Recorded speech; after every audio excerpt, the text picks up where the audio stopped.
Netcasts you love. From people you trust. This is TWiT. Audio bandwidth for the Daily GizWiz is provided by Winamp. Subscribe to the Daily GizWiz and all your favorite podcasts with the ultimate media player. Download it for free at winamp.com. Video bandwidth for the Daily GizWiz is provided by CacheFly at CacheFly.com. It's time for the Daily GizWiz with Mad's maddest writer, Dick DeBartolo. This is episode 1247 for Tuesday, December 21st, 2010, Google's Cr-48 notebook. The Daily GizWiz is brought to you by MailRoute, a secure hosted service with enterprise-grade virus and spam filtering for companies of any size. For more information and to save 10%, visit mailroute.info. And now, get ready for Dick. Hey, it's Dick DeBartolo, Mad's maddest writer, and the GizWiz. Even though it's Christmas week, we can't stop another Turn the Table Tuesday. Leon looks under his desk to find some crap to share. Dick says, let's fork away. It's Turn the Table Tuesday. Hello, Dickie D. How are you? How are you? How are you? Bonjour, mon ami. Comment vas-tu? Comment ça The first va? show since Come you've been on. back. Back from France. I was gone for 3 weeks, I guess. Yeah. Did you find a lot of gadgets? Are they very gadgeted over there? Was everybody walking around with cell phones and PDAs? I don't think they are that gadgety. It's a very traditional country. Really? Let's see. Yeah, there were, this was exciting. There were 4 channels on the TV. Last time I was there was 3. So right. that's good. 25% increase. I've never been in a hotel with so few channels. It was four channels, but that's okay because I'm not there Was to one watch of them TV. No. Let's see. Oh, they had the very weird, and I never figured it out. And I should have brought a sample back for you. Weird light switches. They were kind of dimmers. They had an on-off thing, but if you tapped it, it went up and down, and then you have to, I couldn't ever figure out how to turn the light off. You had to tap it, and then it would get brighter. Then you tap it again, it would get darker. Then you tap it twice, and it'd go off. Every time I had to do that. Ooh. I know I was doing something wrong, but the instructions were in French. Oh.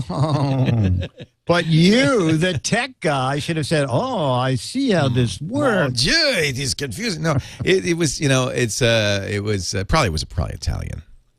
There's a thanks. It was Olivetti. Pick a different nationality. It was It's probably Russian. It was just kind of kooky, but very aesthetic, very beautiful, but just odd. Oh, okay, okay. What else? No, I didn't see a lot of gadgets, and I was there for a conference. I was there for Le Web. Oh, yeah. I finally looked that up. That's like the web, it means. It means the web. Yeah. Wow. It was kind of fun. There were a lot of iPhones, even in the subway. I went in the Paris Metro, and the subway there, which is very much like the New York subway. It's very similar, and lots of iPhones. I was surprised how many iPhone 4s I saw. Tons of them. And you know what? They work in the Metro. You could send texts. You can make calls. So they must have antennas down there. Yeah, I'm not looking. The MTA is thinking of doing that, but I don't want to. The trains are crowded enough to have to hear people talking in your ear. Yeah. I don't think so. A lot of texting. It wasn't a lot of talking going on, but a lot of texting. And everybody had the white earbuds. I mean, Apple's obviously done a great job of that, reaching that French market. What else did I see there? There was not, you don't go to France for the technology. You go for the food. No, you go for the pastry. Yeah, the wine, the coffee was incredible. I think though that they could use that plunger, the Aerobie press. They really could use that there. Well, wait a minute. Didn't we get it from them? Maybe. Yeah. Maybe that's why they call it a French press. I think over there it's the American press. Oh, man, the coffee is so good in France. Oh, so good. And the wine. So I spent a lot of time getting drunk and then getting buzzed. Oh, good. Okay. Yeah. And then in between, you had a little bit of time to do the conference. In the time I talked like this at the conference, yeah.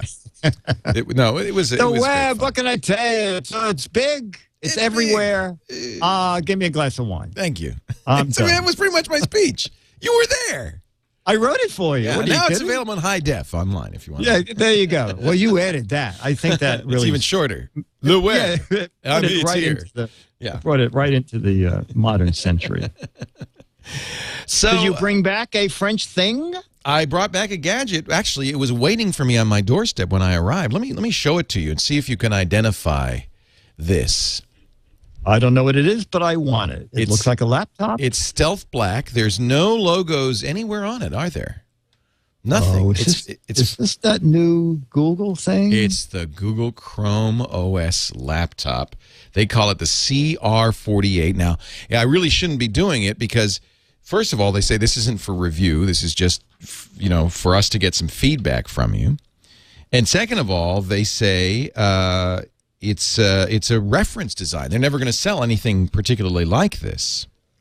They say it's a pilot program, so some things will not work as expected. You may hit a few bugs along the way, but give it a try. And I have to say, that's pretty exciting. It's that's pretty nice exciting. To be part of a I would say beta this tester. this is in a way the future of computing, because this notebook, now I think it doesn't have to be this big. When I compare it to my MacBook Air, it's it's about 6 pounds.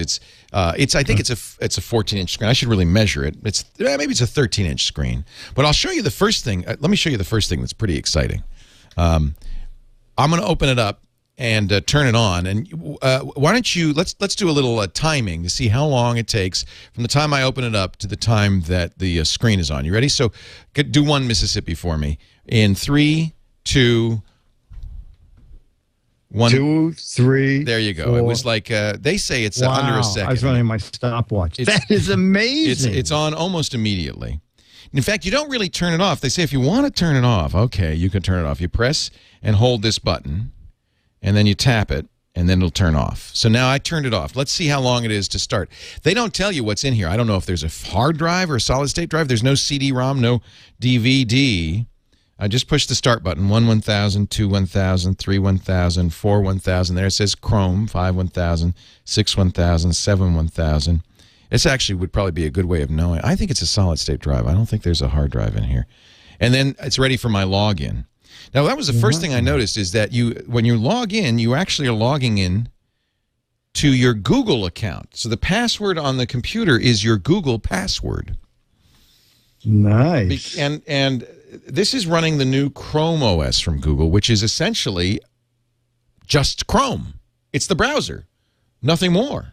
Oh. Now, Google's planning to release this at some point. Let me log in. I should have an easy.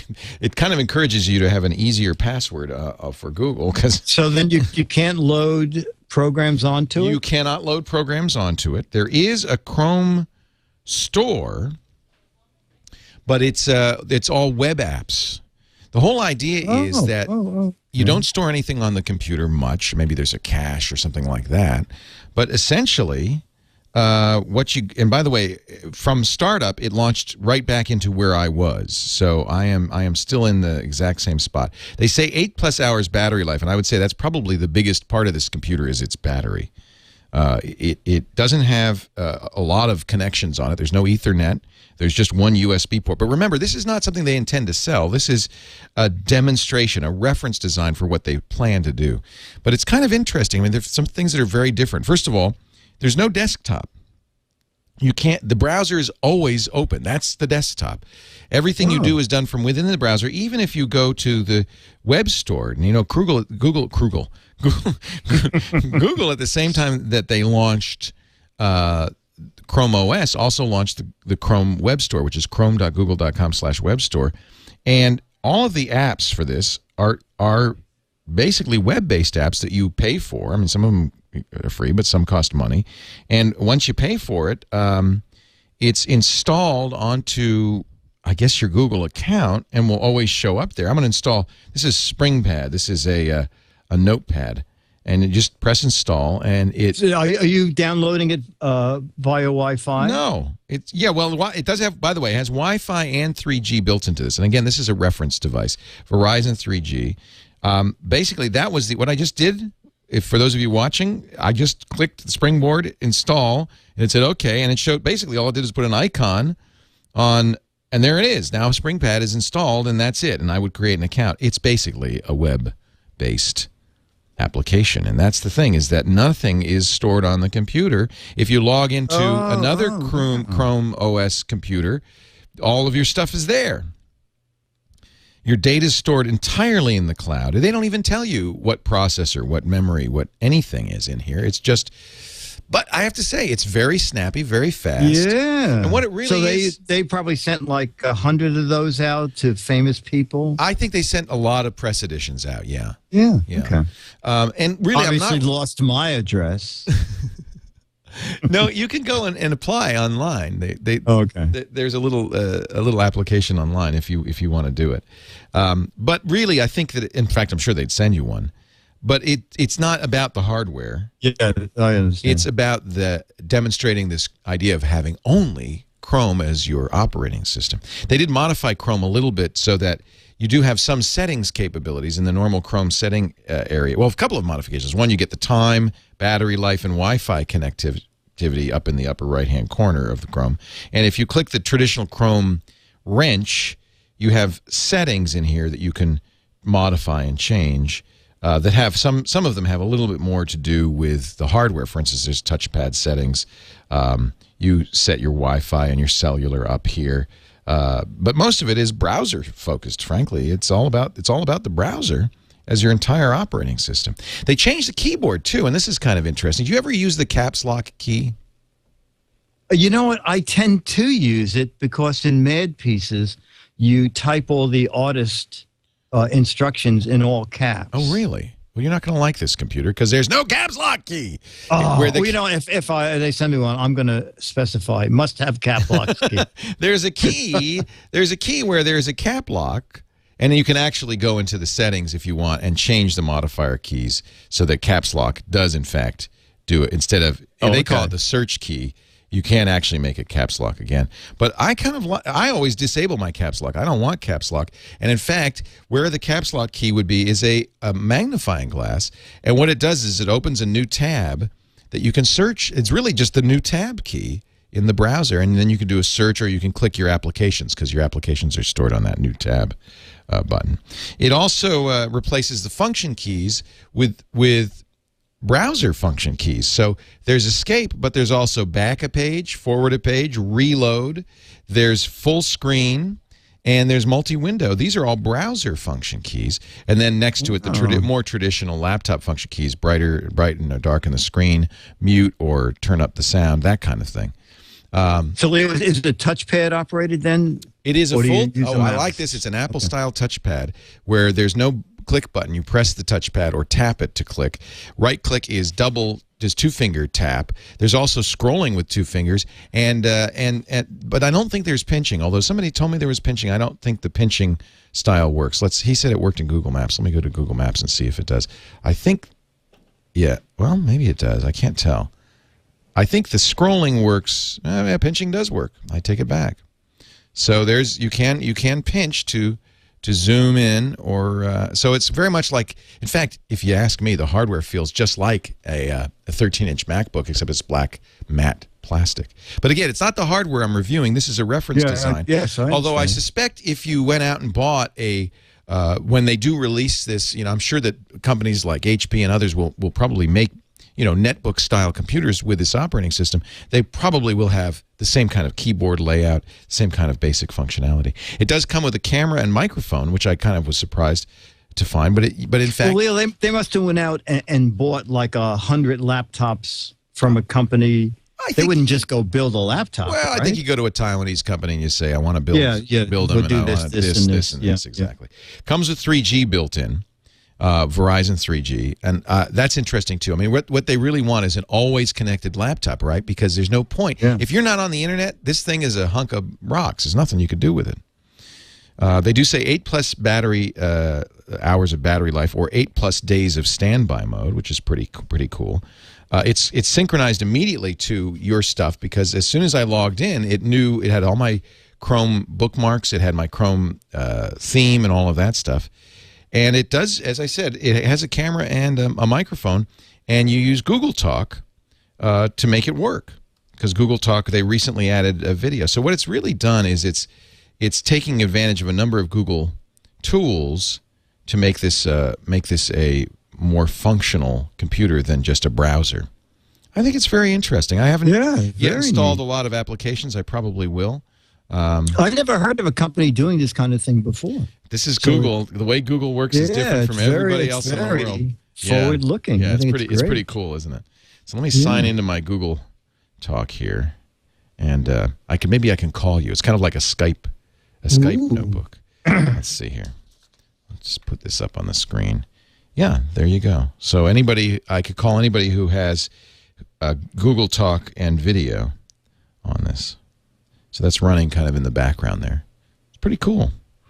Anyway, no price on this, no availability. It's not for sale. You have to know somebody to get one. But it is a first look at what Google thinks is the future of computing, which is essentially always on internet storage, cloud computing. It is very much just a connection to the portal to the cloud where all your applications and data live, not on the notebook itself. I find that a very interesting take on computing, and I'm curious to see how people like it. I have a feeling that if you put this in and there's no reason why you couldn't, into something like a MacBook Air, something very light and thin, this would be a great MacBook Air device. But, the truth is, if you're running Chrome on a MacBook Air, you're running probably 90% of this capability, and you've got the rest of the operating system in addition. And I like having an operating system, to be honest. So there it is. That's my review of the Cr-48. You know why they call it? You know why they call it the Cr-48? Because 49 was taken? Yes, that's right. It's one less. No, because Cr-48 is the number for the element chromium in the periodic table of elements. Yes. Wow, you're a smart person. I figured that out all by myself. Wow. There's one other. 2 years of college really paid off. There's one other secret tool that isn't documented anywhere, but the chat room knew all about, and it actually could kind of come in handy if you press Control-Alt-T. You launch a terminal mode on this thing, a command line mode. They call it crash, but you can do things like use SSH to log into other computers. And you can also, it has an enterprise certificate authority. So if you're using this in business, I suspect they aim this at businesses as well. You could have some certificates, some enterprise-based certificates, or a school could use this too to put their own certificate in here. There's a network logging feature, a ping feature, a route feature to display routing tables, trace path to do a trace route, and top to see what's running in the background. So I could get a list of all of the processes. Wow. It's really more for diagnostic purposes. Yes, exactly. But with this, for instance, we can see that there is that this is a 2 GB RAM laptop. So it's not a lot of RAM on this thing, but it doesn't need a lot of RAM. It's just running a browser. Pretty cool, huh? Pretty nifty. Yeah, kind of an interesting take on computing from Google. Well, I'm not a person who's jealous, but this just arrived by special messenger. It's a new camera. Yeah. With no lens. Yeah. No way to take pictures. Yeah. No memory. No. And they asked me just to hang on to it for a couple of months and give my reaction to it. So far, I think it sucks, but the battery life is amazing. Something you don't have. Yeah, I think probably there's bragging rights in carrying this around. It looks absolutely. I think it's great. It's a stealth device. Great. Yeah. Big battery. So I have a feeling that's where they're getting the battery life from. Hey, before we get to our letter, I do have a great letter to read because Dick sent me one. But before I get to that letter, I would like to mention our friends at MailRoute. My good friend Tom Johnson created the ultimate solution for people fighting spam. If you want to take advantage of it, it really is designed for people who run their own servers.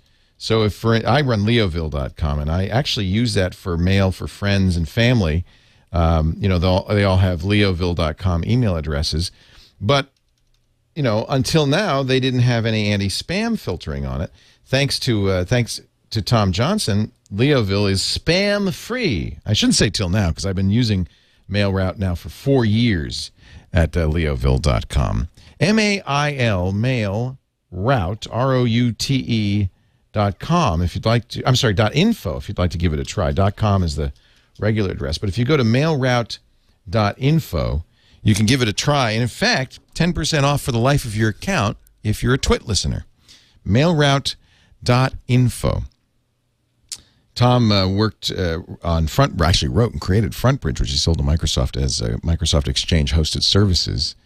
And so he really knows a little bit about how mail works. If you can change your MX record, if you run a server, or if you have corporate email that you don't want to go through Gmail, MailRoute is a great way to keep viruses and spam out of your inbox. Since 2004, MailRoute's protected me. You know, I get 1 million messages a year, of which MailRoute kills all but 30,000. 90% of my mail to leoville.com is spam, but I never see it thanks to MailRoute. So give it a try. I think you will like it. It's a great little service, and right now you can try it for a very affordable cost. MailRoute.info.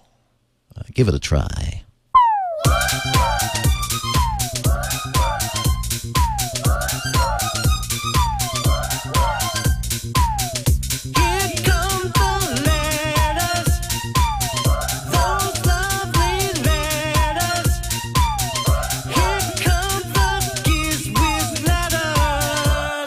And now a letter! Woohoo! Thanks to you, Dick, for making this possible. Yes. It's the Selectomatic 5000. Greetings, Dick and Leo. I love your show. It was there. Now his credibility is shot. I love your show. And I added that part because he hated the show. I just edited. Oh, okay. All right. That explains a lot. Where'd it go? I closed it. Hold on. Oh. It was one of the podcasts that inspired me to start my own board game podcast. B-O-A-R-D, not B-O-R-E-D. Oh, yeah. Well, Very we started important. the B-O-R-E-D. Yes, we do the board game. It's still not any. I'm still not any good at it, but we have nearly as much fun as you and Leo do, so I consider it a success. One of the games we reviewed on Board Games, that's the name of it, On Board Games, had a component that made me think of the Daily GizWiz, the Selectomatic 5000. It comes with the Say Anything board game. Say Anything is a lighthearted game about what you and your friends think and has been a big success at our library game nights. I love board games. Do you play board games ever? No, I don't. And you know, I'm glad you're reading this letter because I've been down in Florida and I got back late last night and I opened a package and this game is in it. And I'm going, what's this game for? And I totally forgot about the letter. It requires no batteries and works through a distinctive... Oh, I'm not playing that. It uses something called pushing with your finger. Oh, the user also has the ability to hide the chosen result by engaging in a unique flipping technique. I guess you spin the Flipomatic, Selectomatic 5000 and choose the answer that applies to them. This is kind of interesting. He says, without a doubt, the Selectomatic 5000, part of the Say Anything game, would be a great addition to the legacy of DGW items like the Toothpick Bird, the Titanium Spork, and the Penguin Tea Dipper. See, it really should be my Turn the Table Tuesday. He says, by the way, February should see the release of the Selectomatic 6000. I don't work for North Star Games, I guess that's the publisher, but I do enjoy their products, and they have donated thousands of games to libraries across the country. That's a great idea. These guys are good folks, and the designer recently beat out Daryl Hannah for a Game Designer Award. I don't think it's the same Daryl Hannah. Do you think it's the actress? Oh, well, I don't think she'd be... Oh, maybe she has games out. It is. Yeah. She designs games. She Wait a does minute. design her own game? Apparently, Daryl Hannah is a game designer. Wow. Okay. Yeah. So anyway, well, let's finish this up because I want to give a little credit. I'd like to, if you'd like to try out Say Anything, I'll send you a copy, blah, blah, blah. Donald Dennis, and his podcast is onboardgames.net. ONBOARDGAMES.net. He's also at secondrat.com, and his homepage is walsfeo.com. WALSFEO. Walsfeo. Walsfeo. Excellent. .com. I like board games. Do you ever play any board games? You know, I used to play Monopoly. I did like Monopoly. And that was about the only board game I liked. I have a... And the Mad Magazine game was there a board game? fun. Mad Magazine board game? The Mad Magazine game was very funny. The object was to go bankrupt. And it's a perfect satire on Monopoly because when you play, like you go to Community Chest and it says, hospital decides that you should be given $25,000. And normally you would go, oh, yes. But now you go, oh, no. Now I have to lose another 25. That's mad right there. It really was. It did very, very well. I like Monopoly. Well, we used to, when I was a kid, we went on vacation. We'd go up to Upper New York State to a cabin, and we didn't have TV. We would play board games. We'd play. I think one of the games we played was Piggly Wiggly or Uncle Piggly or Uncle Wiggly. Uncle Wiggly. That was it. Uncle Wiggly. Uncle Wiggly. Clue. Is that Clue? With Clue. I loved Clue. That was a great game. Stratego. Did you ever play that? That was kind of a strategy game. Yeah. Battleship. Those, I think, board games are fun sometimes. Hey, you know what? Yes. Yes. Board games are kind of making a comeback in the geek community. There's a board game. I'm going to do next week on Turn the Table Tuesday. Yes. I am going to do a review of a board game. Is that wild? Oh, yes. That sounds wacky and wild and just crazy and desperate. Yes, that's exactly right. But I'll do a review of this board game because it is actually something that geeks play a lot. In fact, if you go to geek events very frequently, they'll be playing this board game. And the other reason I'm doing it is because no one will play it with me. I actually... The chat room would play it with you. Nobody. I got it for the. I was hoping the kids, as they get, now that they're teenagers, maybe this is a more adult game. They would enjoy it. Nothing. I'm hoping maybe this Christmas. Part of the reason is that to play a board game, your son would have to be in the same room with you, and that ain't gonna happen. So yeah, that's the problem. That's nowhere near the same room with me. Anyway, there you go. Yeah, so next week I'll review this board game. I won't tell you what it is, but I'll give you a review. Okay. It's a fun game. I love this game. If I could only play it. I'll be here. DAIL. Why? It's the Daily GizWiz. It's the Daily GizWiz. It's the Daily GizWiz. It makes its own gravy. Yeah.